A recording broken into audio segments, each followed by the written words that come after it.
안녕하세요. 마틀다입니다. 오늘도 이어서 하느님이시요 사람이신 그리스도의 시 읽어드리겠습니다. 책과 저자 소개가 궁금하신 분은 동영상 아래를 참고하세요.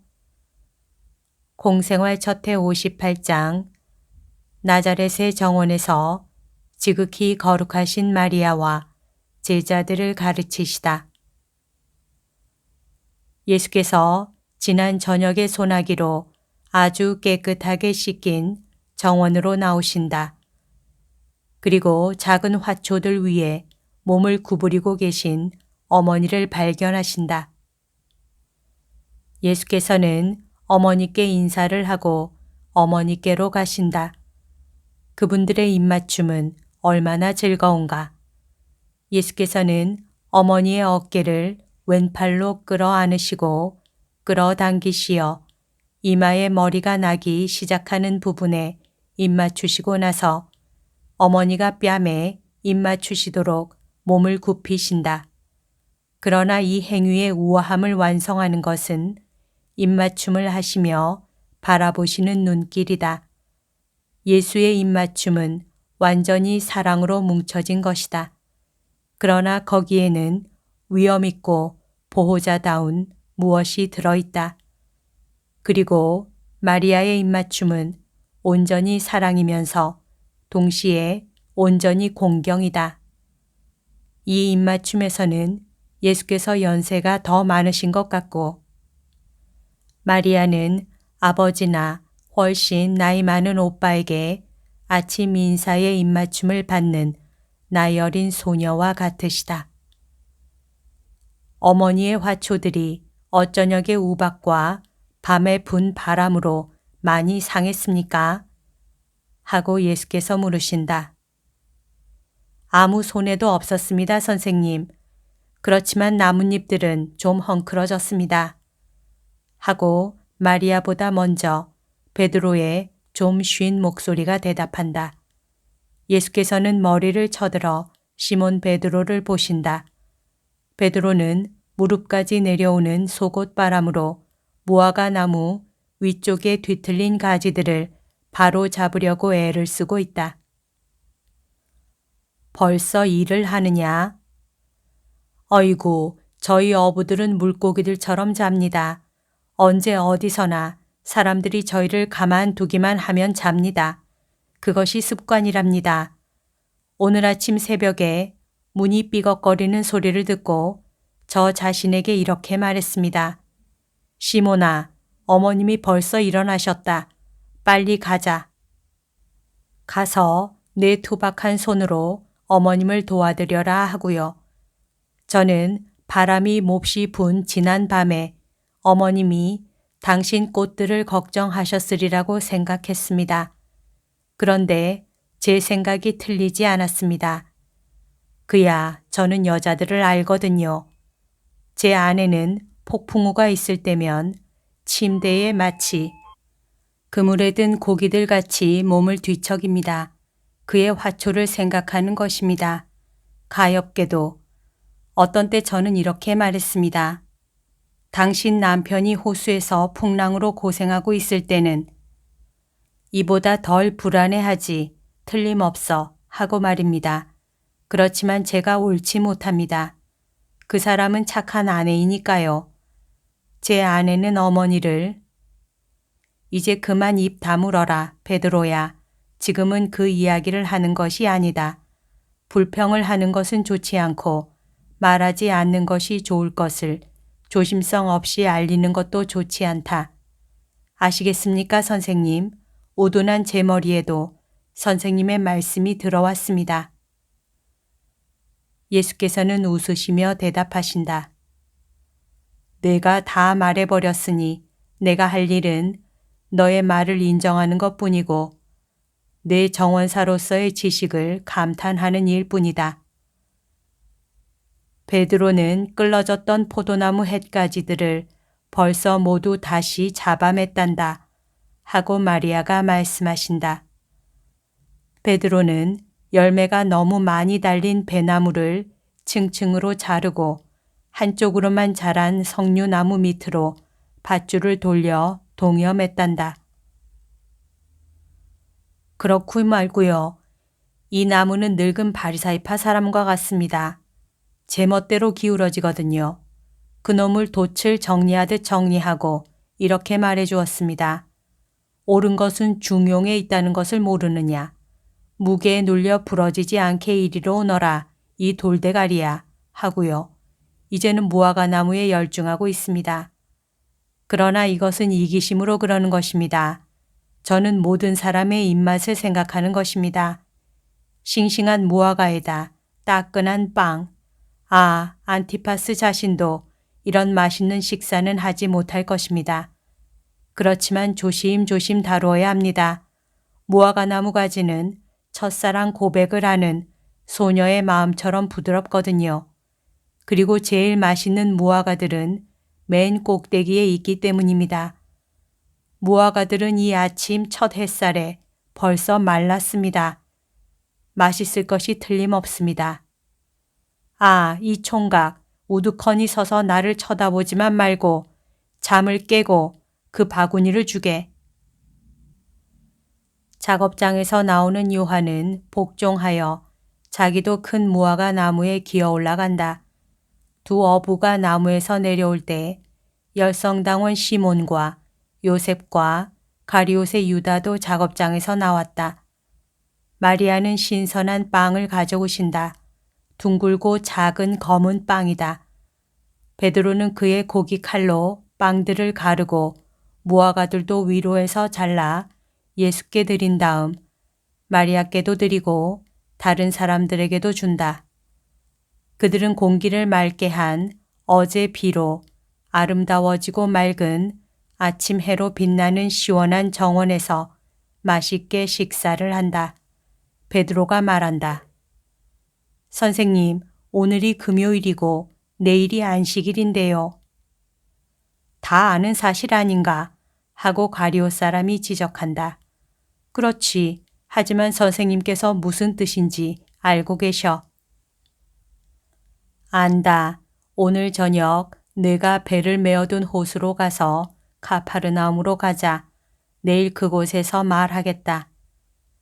베드로는 몹시 기뻐한다. 토마, 안드레아, 야고보, 필립보, 바르톨로메오, 유다 타데오가 때를 지어 들어온다. 분명히 다른 데 가서 잔 모양이다. 서로 인사를 나눈다. 예수께서 말씀하신다. 여기 모여 있자.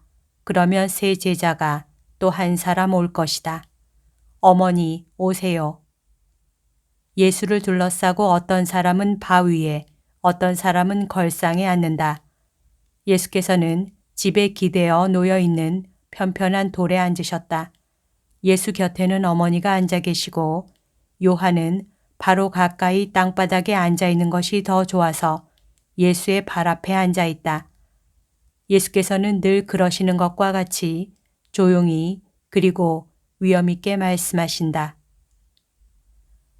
사도직 교육을 무엇에 비교할 수 있겠느냐? 우리를 둘러싸고 있는 자연과 비교할 수 있을 것이다. 자, 보아라. 겨울에는 땅이 죽은 것 같이 보인다. 그러나 그 속에서는 씨앗들이 활동하고 수액은 습기에서 영양을 얻어 땅 속의 잎들을 뿌리를 이렇게 부를 수 있을 것이다. 부풀게 해서 꽃철이 되었을 때 땅 위에 꽃을 피우기 위하여 많은 저장을 해둔다. 너희들도 메마르고 헐벗고 거친 겨울 땅과 비교할 수 있다. 그러나 너희들 위로 씨 뿌리는 사람이 지나가면서 씨를 뿌렸고 너희 곁으로는 경작하는 사람이 지나가면서 이 땅과 같이 단단하고 울퉁불퉁한 땅에 심어진 너희들의 나무 줄기 둘레로 땅을 깊이 파헤쳐서 장차 맺을 열매들을 든든하게 하기 위하여 구름과 공기를 통하여 영양분을 뿌리에까지 내려갈 수 있게 하였다.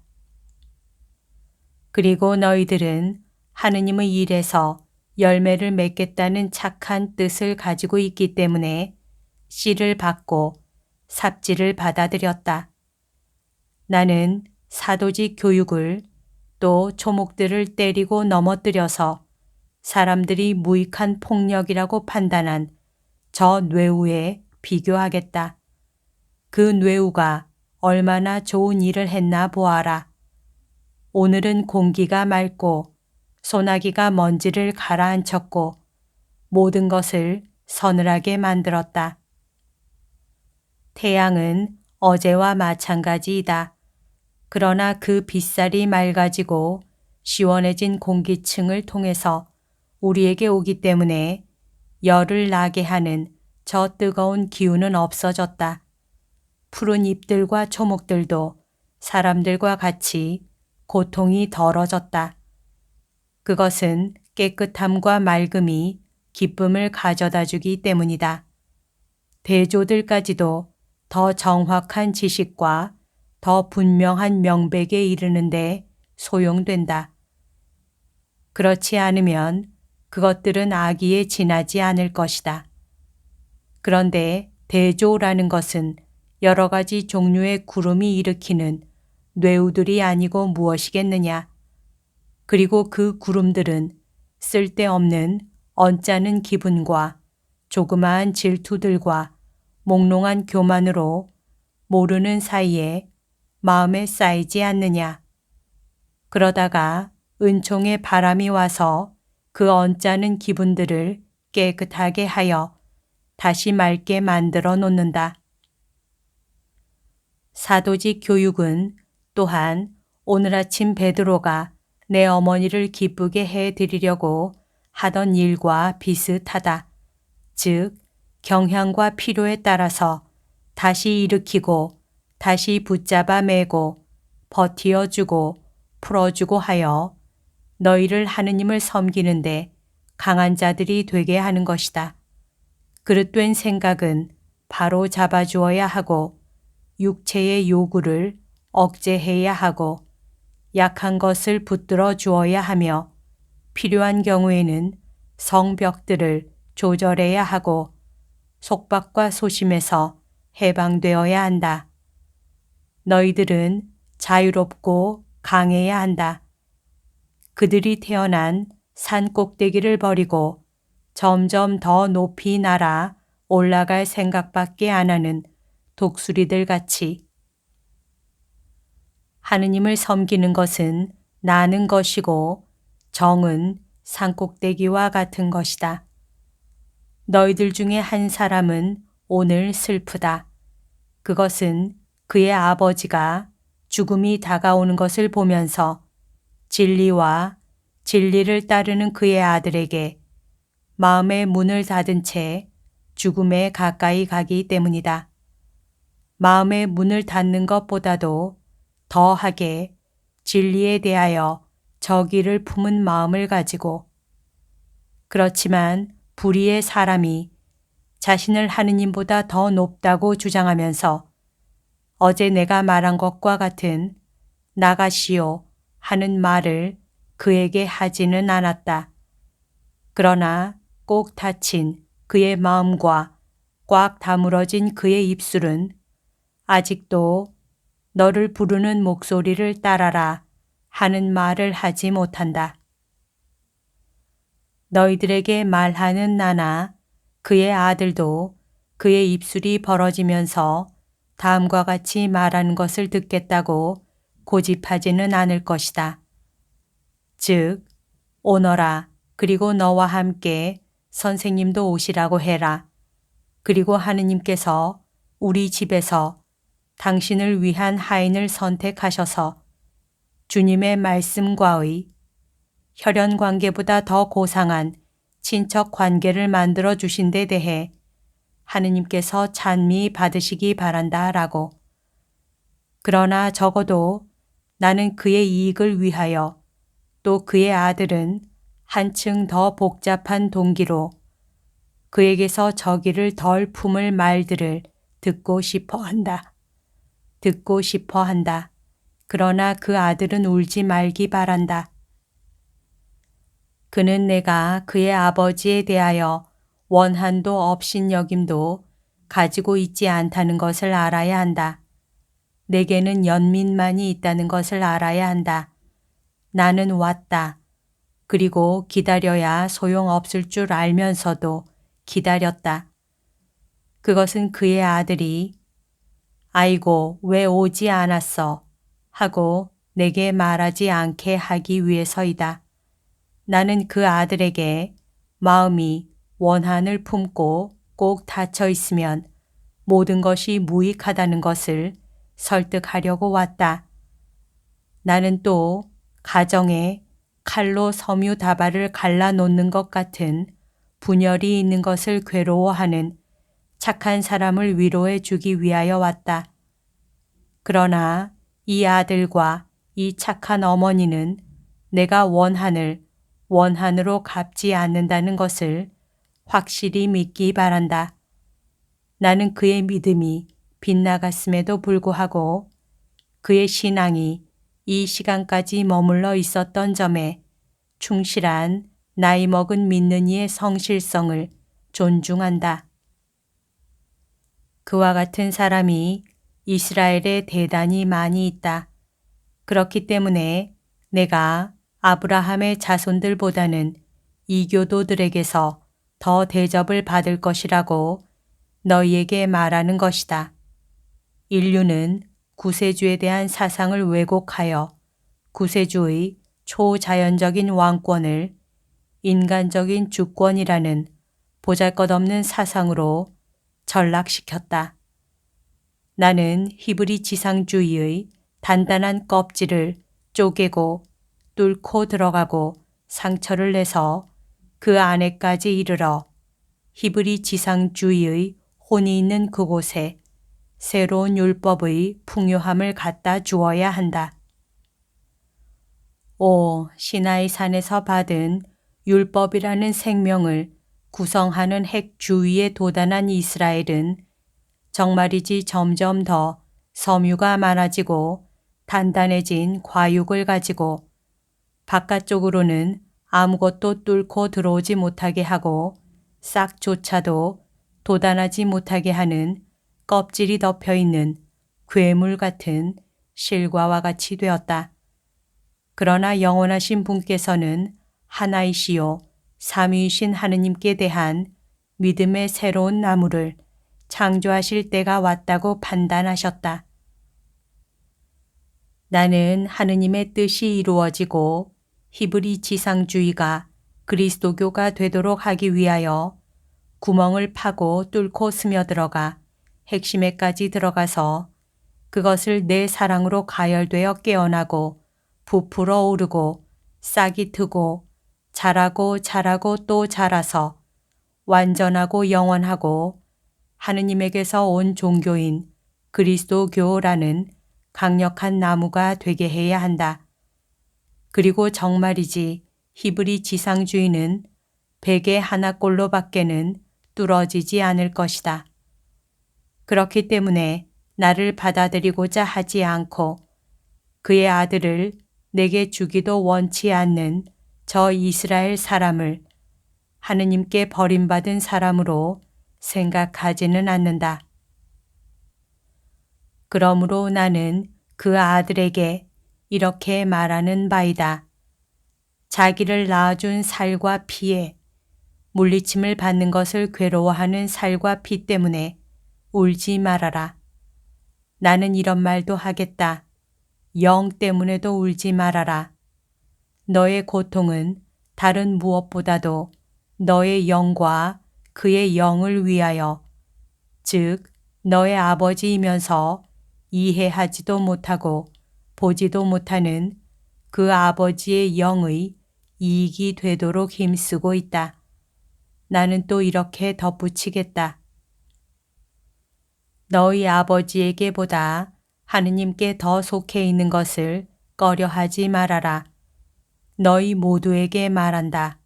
하느님께서는 아버지와 어머니와 형제들보다 더 높으시다. 나는 이 세상의 방식대로 혈육을 결합시키려고 오지 않고 영적으로 또한 천상적으로 결합시키려고 왔다.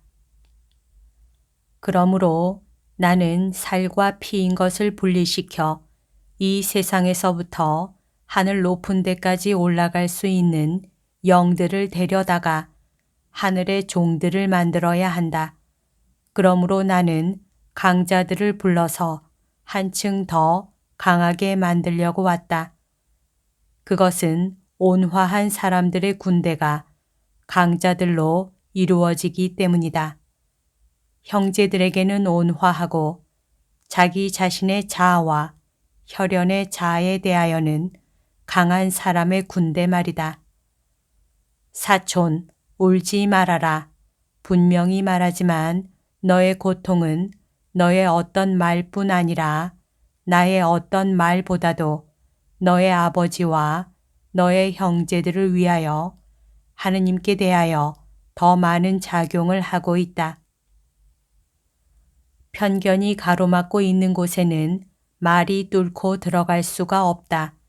이것은 확실하다. 그러나 은총은 들어간다. 희생은 은총을 끌어당기는 자석이다. 정말 잘들 들어두어라. 내가 어떤 사람을 하느님께로 부를 때는 이 부름에 응하는 순종보다 더 고결한 순종은 없다.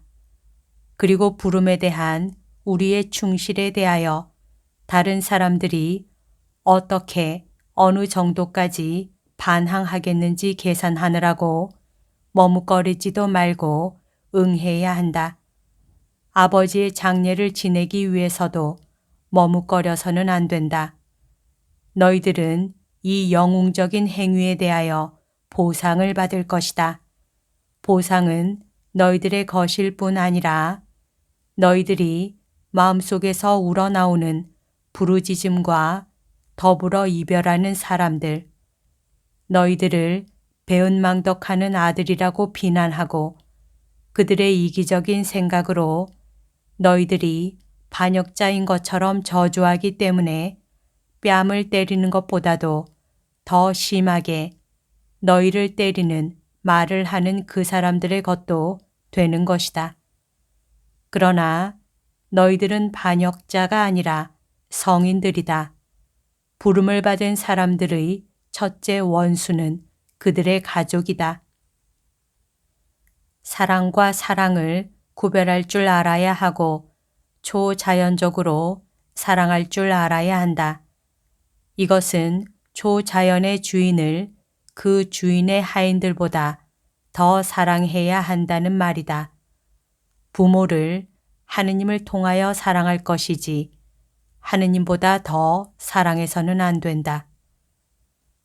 예수께서는 말씀을 그만두시고 일어나셔서 고개를 숙이고 눈물을 잘 참지 못하는 사촌 곁으로 가신다. 예수께서는 그를 쓰다듬으신다. 유다야, 나는 내 사명을 따르기 위해 내 어머니를 떠났다. 이것으로 너의 행동의 성실성에 대한 주저를 일체 물리쳐야 한다.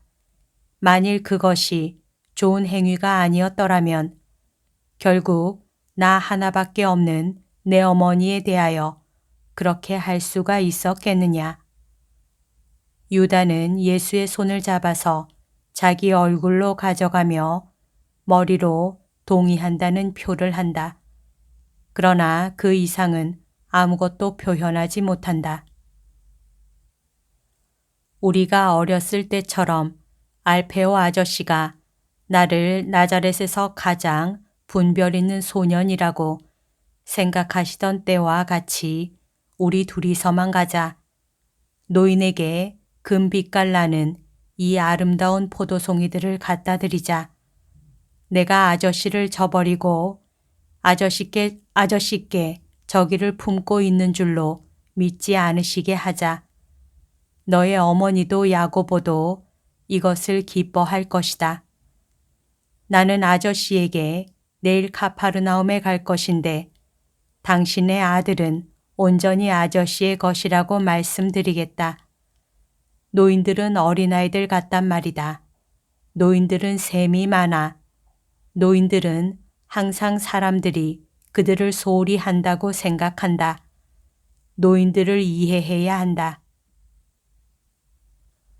예수께서 제자들을 정원에 남겨두신 채 사라지신다. 제자들은 예수 때문에 한 아버지와 아들 사이에 생긴 고통과 몰 이해의 폭로로 말을 잃고 있다. 마리아는 예수를 문까지 배웅하셨는데 이제는 괴로운 한숨을 지으시며 돌아오신다. 이것으로 모든 것이 끝났다.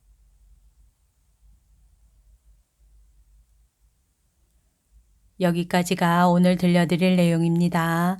오늘도 하느님의 뜻 안에서 서로 사랑하는 하루 보냅시다. 사랑합니다. 축복합니다.